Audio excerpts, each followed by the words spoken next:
The American Beauty Tim uses was made by Robust Tools. All our lathes have a 7-year warranty. Our tool wrists feature a hardened rod on top. Lots of sizes to fit your lathe. Robust, because the making matters. Thompson Lathe Tools. Welcome to a new level of professional wood turning tools. Made by a wood turner, for wood turners.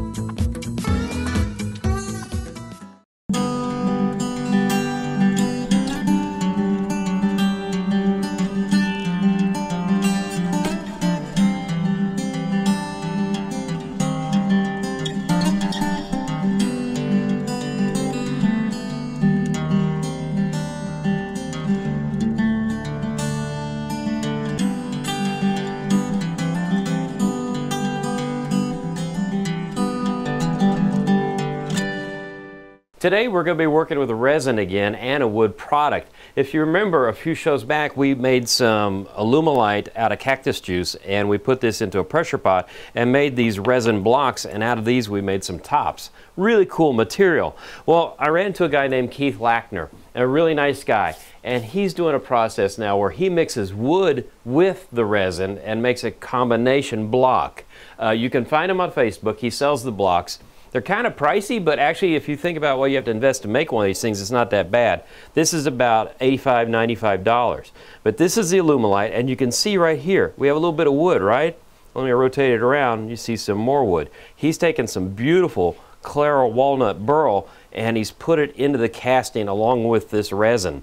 And it's an intensive process to do. He has to build a form that fits this, plus he's got to cut the wood to fit the form, then mix all this stuff and put it into his pressure pot to make this. So that's why it costs that much. But if you were to do this, you'd probably be investing at least a minimum of $500, probably $1,000 in all the equipment you need to make this. But this has actually been sitting on my shelf for about 3 months. I couldn't figure out what to make out of it because I thought this is so beautiful. I don't want to make just a vase. There's some properties to this that I want to take advantage of. Well, finally the light came on, literally, and decided we'll make a hanging pendant light. Now you see these all the time in the fancy stores. They're made of glass and other things, and they put them in those big expensive houses. Well, there we go. Turn the light on now. You can actually see that's the beautiful thing about the properties of this. If you do this thin enough, the light will shine through. And then on the back side, if you look here, you still have the beauty of the wood. A little dusty, but that's cool. So when it's hanging and off, you still have this really gorgeous looking light. I've seen Tiffany lights like this. It costs hundreds of dollars.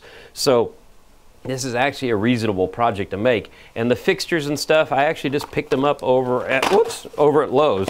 Picked them up twice. I simply got some little LED bright sticks, and then I found this little hanging fixture for only like 10 bucks or so to put this together. I'm not an electrician, so I'm not going to teach you how to hook all that up, but I'll leave that up to you. But I will teach you how to turn this. So the first thing we're going to do is simply take this over to the lathe and start rounding it out. So to round this out, when I talked to Keith Lackner, he recommended that you use carbide tools when you turn these because it does dull the tool quickly. But since we're making a simple shape, I didn't have any problems using my Thompson tools. I think it's probably because they're so strong. They're heat treated and all that, cryogenically treated, things like that. I wish I could do that to myself, maybe preserve me longer. But I'm going to go ahead and wear a face mask right off the top because you just don't know what the integrity of the blank will be like. Now, I completely trust Keith. He's been doing this for a profession, so he knows what he's doing. But if something's going to happen, it's probably going to happen right off the start, unless you do something really stupid later, which is not unheard of with me. Anyway, so we've got this on. Yeah, there we go. Going to turn this on at a slow speed. And so it's a little bit wobbly. There we go. Now I'm just going to come in with my roughing gouge and just make easy passes. And this stuff is really fun to turn because it is plastic, so it's very consistent as far as the feel. Where it gets to be a little interesting is when you run into the wood part, because then it has a different texture. So as long as you have a sharp tool, you're good.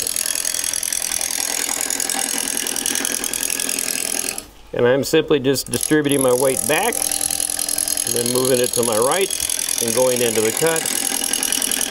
And right here I'm well balanced. I come back, kind of wind up again. Now I've got the weight back on my left. Come back through again. Now as this slowly gets rounder, we can pick the speed up again because we get rid of some of that vibration. And I found out though with this, normally I like to turn pretty fast because it helps me get a clean cut. But if you go too fast with this, you start building up heat. And then you start kind of melting the resin a little bit. And so I get a smoother cut if I kind of stay at a medium range on my speed. I'm probably going about, oh geez, 1,000 RPM max right now. And normally I would try on something round like this to be up around 2,000 RPM. But you can see, as though Keith said you need to use a carbide, I'm having a pretty easy time with this and I haven't worn the tool out yet. I haven't even had to rotate it to a new edge, like I'll do right here, to get a clean cut again. You get some interesting shavings with this. Now, I don't think I'm quite rounded out, but let's just stop it and see where we are. See, that looks pretty good. Interesting looking stuff, isn't it? So anyway, next step is I'm going to do a couple more passes and then we're going to make a tenon on the end right there. Okay, now I'm actually going to switch over to my goggles because I'm feeling pretty good about this blank. At home, if you're a beginner, always wear the face mask. It's the best way to go because things can really hurt. This will protect my eyes, but not the rest of this beautiful face, and who wants to mess that up? Anyway, on this end, I'm going to straighten it out first. It's a little crooked, and I'm going to use my parting tool. And I think I might be just a little bit too low right there. So I'm going to turn it off. Raise it up just a little bit higher and bring it back just a hair because the angle of the tool is pretty long, right? So if I'm too close, I can't set this on the tool rest and then attack, cut the wood. There we go. Anyway, so now I've got a good rest here. I'm gonna bring it in and just clean it up, make it straight.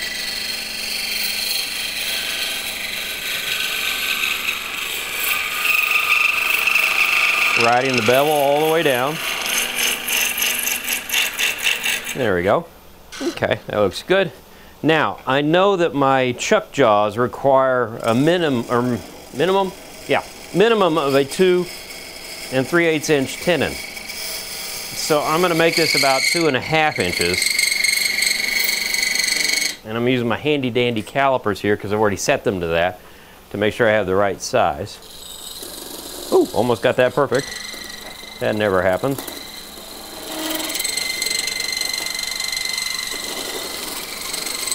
There we go. Okay, so that's the exact height I need, or diameter I need for my tenon. Sorry, English is not my first language. Well, actually it is, but that's my excuse. I gotta admit, I thought wood tasted bad, but resin doesn't taste much better. Okay, so now we've got a nice little tenon on there. I'm gonna go just a little bit more. That's about 1/4 inch. I'm gonna take it about 1/8 inch more because I wanna make sure I have a good hold. Okay, so I think I've told you before, I've been messing around with this for a little bit on my angle, or my gauge, golly, God, I'm having a hard time talking today, guys. This is the tool that I use to make the tenons when I make tenons. So anyway, I've modified it now to where I've got it cut or ground on both sides so I can do left and right tenons. It's working out. It's just kind of a process figuring out what works best with it. So now I present it in flat because it's got an angle on it already and it scrapes very nicely. So I just push it in like so. And then I come over here and I just work my way in to make the tenon. And there it is in one little shape, one little quick thing. There it is, that looks good. Okay, I might not have verbally said it well, but you saw what I did. Anyway, now we're gonna reverse this and mount it in the chuck and start doing the shaping. Now when we look at the shape of our light here, it's just a nice little teardrop shape. If you made this a giant thing, it'd be an enormous bead as it goes all the way around. One thing to consider when you look at your blank, make sure that this end is the end that has most of the wood because you don't want very much resin in contact with the elements up in here for the electricity and stuff only because certain lights put off heat. We are using an LED light bulb, which puts off very little heat, which is cool. So that's going to keep it cool, so to speak. But if you get something warm in here and get it in contact with this, like I said, when you build heat up when you're turning, it starts to melt it. You don't want to get this really hot, or you could be in a little bit of a situation with it melting.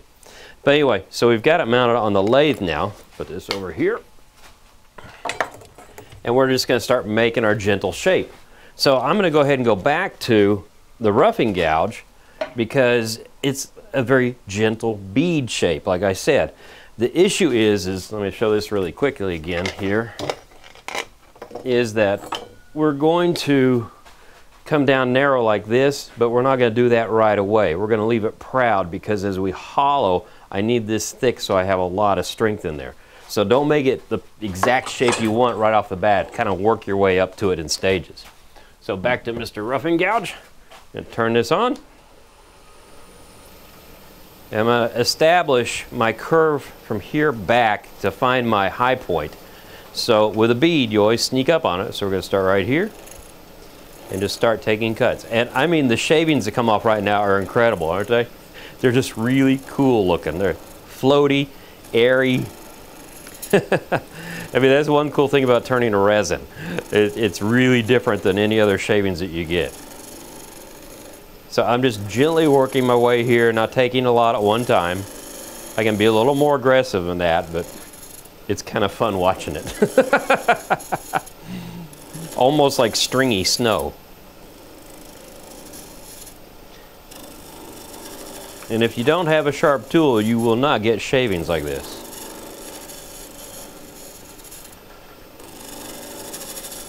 And again, this is just like roughing out, just shifting my weight from left to right and slowly getting that curve to go.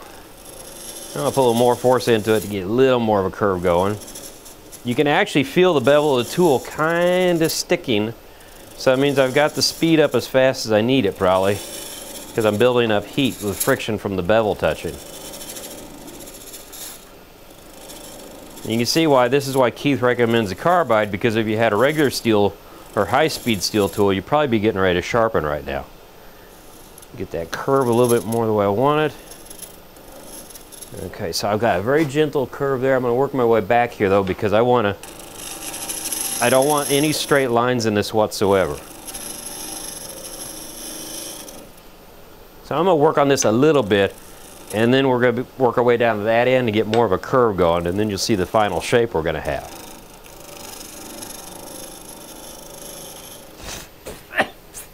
Sorry, this is for a YouTube commenter. I live at home with my mom and I'm 54 years old, talking about my bald head. Like me now? Actually, that's pretty cool. It's kind of warm too. Anyway, we're down to this end.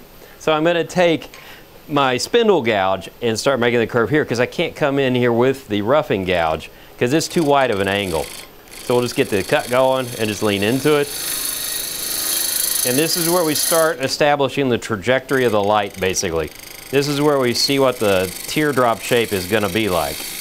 We need enough of an idea on what it's going to look like, simply because we're going to have to hollow and follow that shape on the inside by looking at the outside. So I'll take away some, but I'm not going to take enough that it'll really put me into any trouble by losing some structure of the blank. So I'll come back here and move this a bit. This stuff can be a little chippy at times, especially where it transitions from the wood to the resin. So in my mind, I'm visualizing right now this curve coming in, and there's the end in here, the tenon, right? I'm going to use the tenon as part of this turning. So I'm just going to still arc my way into that.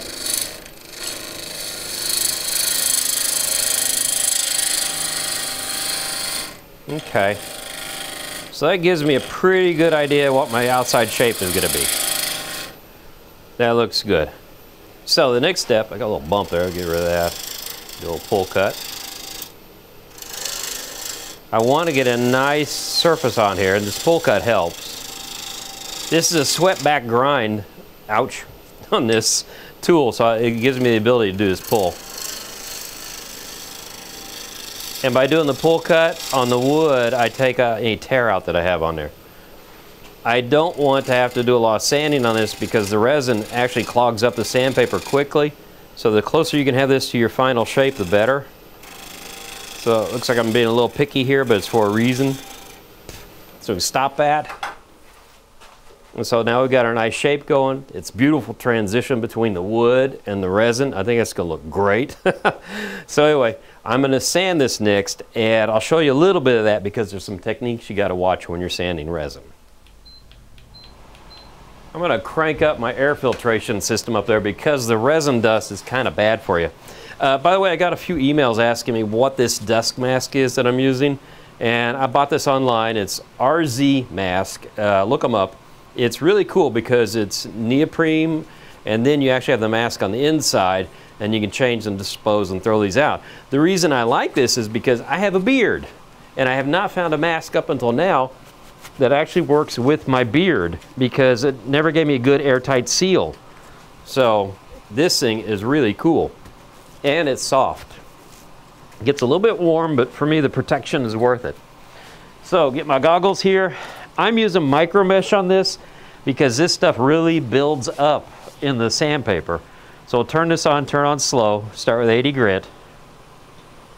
And I'm gonna wind up working myself all the way through to 400 grit. And then I'm gonna show you another product which really is cool for bringing out the luster in the resin and the wood. But you can see right away how this builds up. If you're using regular sandpaper, you'd be in trouble. But with this stuff, I just knock it out and we're back to a fresh, clean sheet. Also get dust all over the lens.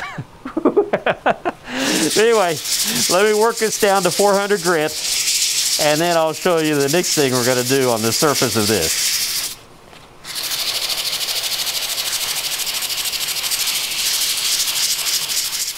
Now that I've sanded to 400 grit, I'm taking some Danish oil. I'm just going to apply this in here because I want it to soak into the wood. You can use any finish you want, but the reason I'm putting this on here right now is because I've got to get the process going for sanding with the Yorkshire Grit, which is a pretty cool product. It's a paste that has abrasives in it that helps you shine something up. As you can see, this looks pretty good going to 400 grit. But I can make it look even better. And I'm just going to get this to soak into the walnut a little bit better. It doesn't soak into the resin, but it does leave a little bit of a surface on it. So you can always apply a little bit more later if you want to. The Yorkshire Grit is not a finish, so it's not going to put a surface on there. Put this over here out of the way and close the cap so I'm not smelling fumes or and having too much fun. So just to help myself out here, I'm going to turn this on.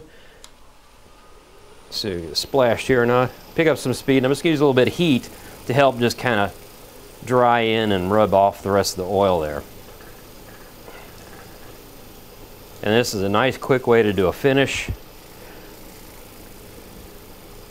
And so once the residue stops coming off, I know I'm there.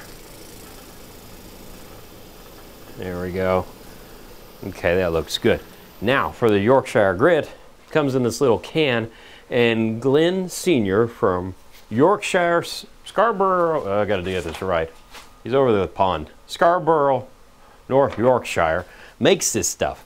So if you look for it online, look for Yorkshire Grit, and it basically is an abrasive paste that you can use during sanding and after sanding. And it is like the equivalent of going to 1,000 grit or better.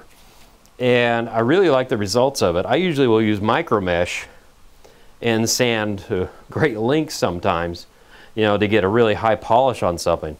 But this stuff is really cool. Just turn the lathe on and just slow it down a bit and just apply this like a paste, and I can actually feel the grit. It feels a little draggy right now, but as this spins, the drag lessens and lessens because the grit apparently starts to fracture and break down a little bit. I'm going to pick the speed up just a bit, and by doing that, it becomes finer and finer grit, so it takes out all those extra scratches you have, and it starts to put a polish on the finish. So we turn to the clean side of the cloth here. And you already see the reflection on there. It's looking better and better. So let's turn it off and see what it looks like. Isn't that cool? Look how much that polished that up, including the wood. It's really a neat product, and I'm going to use this a lot in the future. Saves you a lot of sanding. Now to hollow this out, it will be kind of a chore, so we obviously want to drill a hole. I would ideally want to drill a hole this large because I need as much out of there as possible, but I cannot do that all at once because I'm afraid that the pressure on the wood would break it, shatter it, also build up too much heat because of the resin. It'd want to melt. So we're going to work our way up from 3 different sizes of Forstner bits and go in that way. And what I'm going to do first is I'm going to drill 3 inches in, not all the way down, and we're going to treat this like a bowl and do it a section at a time. So we'll get this started. We have the lathe on a slow speed. This is really kind of neat looking when you get going into it. The shavings seem to be incredible. It's almost like confetti or something. It's almost like you want to be able to do something with these things and use them as a decoration later. I mean, that is so neat. I've never had a project where I've found out I had such cool shavings. You can smell it a little bit. Well, I can, you can't, but there is a little bit of a heat issue here. So like I said, you want to keep speed low and you don't want to go too fast. This is a self-ejecting bit, so I can keep going in without having to clear this, so I'm doing good for a while. But anyway, I'm going to get this down to 3 inches, switch bits, go to 3 inches on that one, switch bits, go to 3 inches on that one. Then we're going to set up the elbow hollowing tool for the hollowing.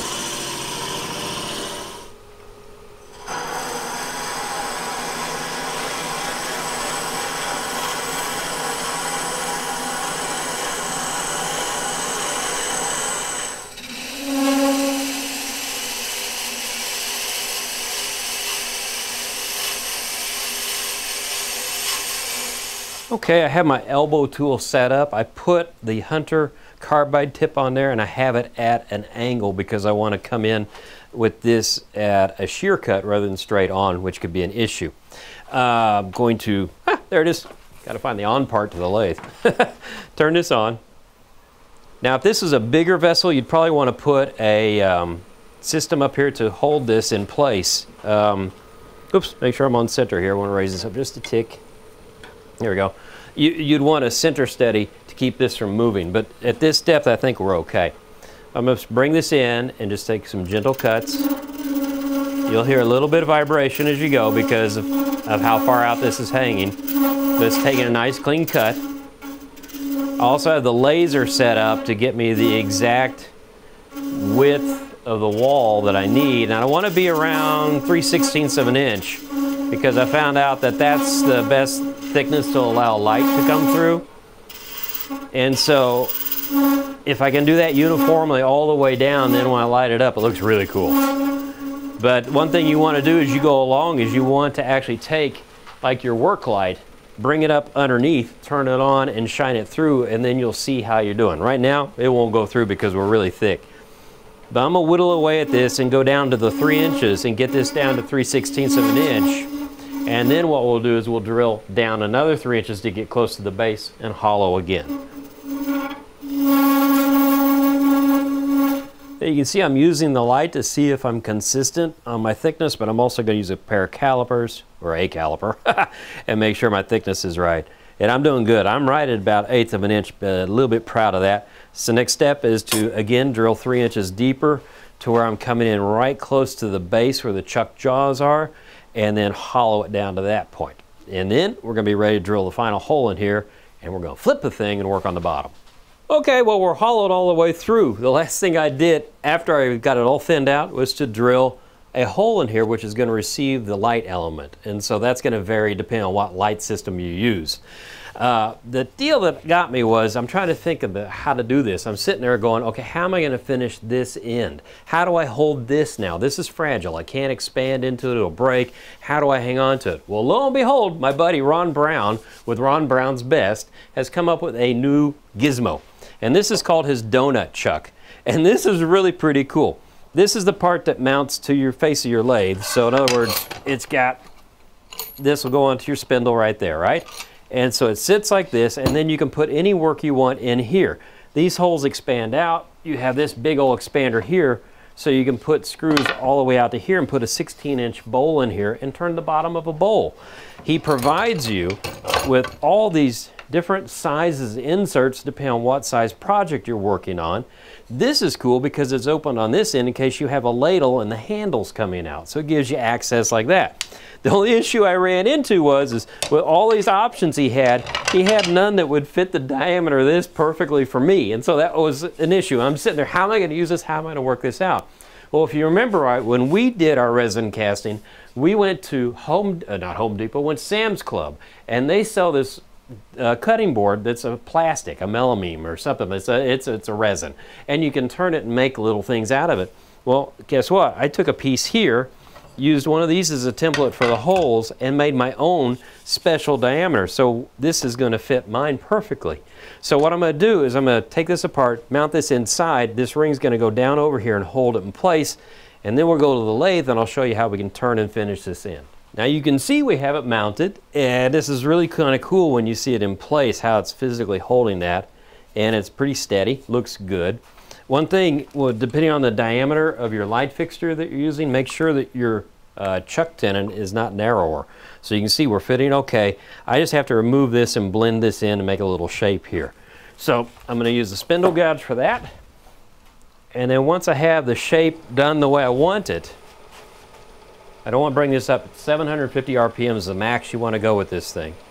But once I have the shape I want here, I'll just go back and resand and blend in all of the sanding marks so everything is finished to the same grit and same look. So this will just take a few little passes, and then we'll be ready for assembling and playing with electricity.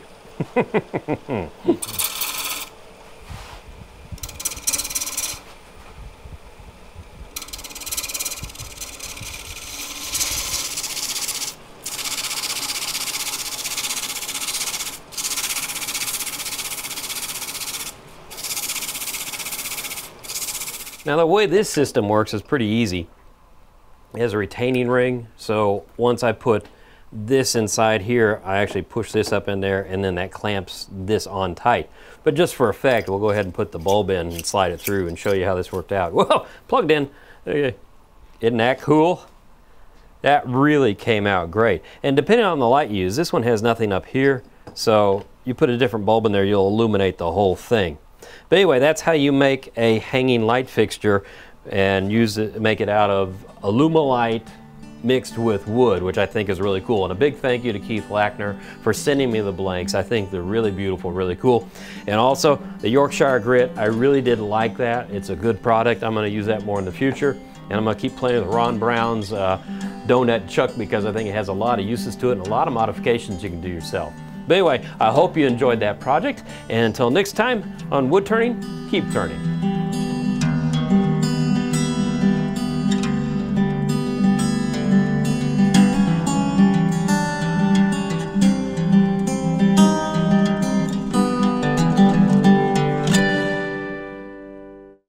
The American Beauty Tim uses was made by Robust Tools. All our lathes have a 7-year warranty. Our tool wrists feature a hardened rod on top. Lots of sizes to fit your lathe. Robust, because the making matters. Thompson Lathe Tools. Welcome to a new level of professional wood turning tools. Made by a wood turner, for wood turners.